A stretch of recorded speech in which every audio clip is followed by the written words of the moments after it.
જો તમને કહું કે એવી જીરા વેરાયટી છે જે કાળિયા રોગથી બચાવે, વધારે ઉપજ આપે અને બજારમાં સૌથી ઊંચો ભાવ લાવે, તો તમે માનશો? હા, ખેડૂત ભાઈઓ, વાત છે દિનકર શિવરાજ જીરા વેરાયટીની.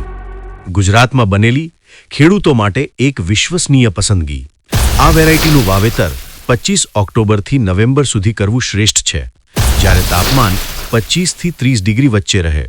બીજ વાવ્યા પછી ફક્ત 10 થી 12 દિવસમાં અંકુરણ થઈ જાય છે. જીરાના છોડ પર 50 થી 55 દિવસમાં ફૂલો આવે છે અને તેની ઊંચાઈ 25 થી 30 સેન્ટીમીટર સુધી પહોંચી જાય છે. દરેક છોડમાં 6 થી 8 શાખાઓ થાય છે, એટલે વધુ દાણા, વધુ ઉપજ. ખાસ વાત એ છે કે આ વેરાયટી કાળિયા રોગ માટે સહનશીલ છે, એટલે પાક વધારે સમય સુધી તંદુરસ્ત રહે છે.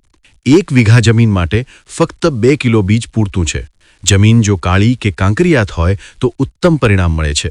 ખાતર માટે જૈવિક ખાતર સાથે મિલાજ પ્લસ સલ્ફર પ્લસ સાફ પાવડર વાપરવાથી ઉપજમાં નોંધપાત્ર વધારો થાય છે. આ વેરાયટી 110 થી 120 દિવસમાં પાક તૈયાર કરે છે અને સરેરાશ 10 થી 15 મણ પ્રતિ વીઘા ઉપજ આપે છે. સામાન્ય વેરાયટી કરતાં 20% વધારે. દિનકર શિવરાજના દાણા મધ્યમ કદના, સુગંધહાર અને એક્સપોર્ટ ક્વોલિટી ધરાવે છે, એટલા માટે બજારમાં તેની માંગ પણ ખૂબ ઊંચી છે. તો રાહ શું જુઓ છો? આજે જ તમારા નજીકના બજરંગ એગ્રો પાળિયાદ પર દિનકર શિવરાજ જીરો ઉપલબ્ધ છે. આ વર્ષે વધુ ઉપજ અને વધારે કમાણી માટે દિનકર શિવરાજ જીરું અજમાવો. જય જવાન, જય કિસાન.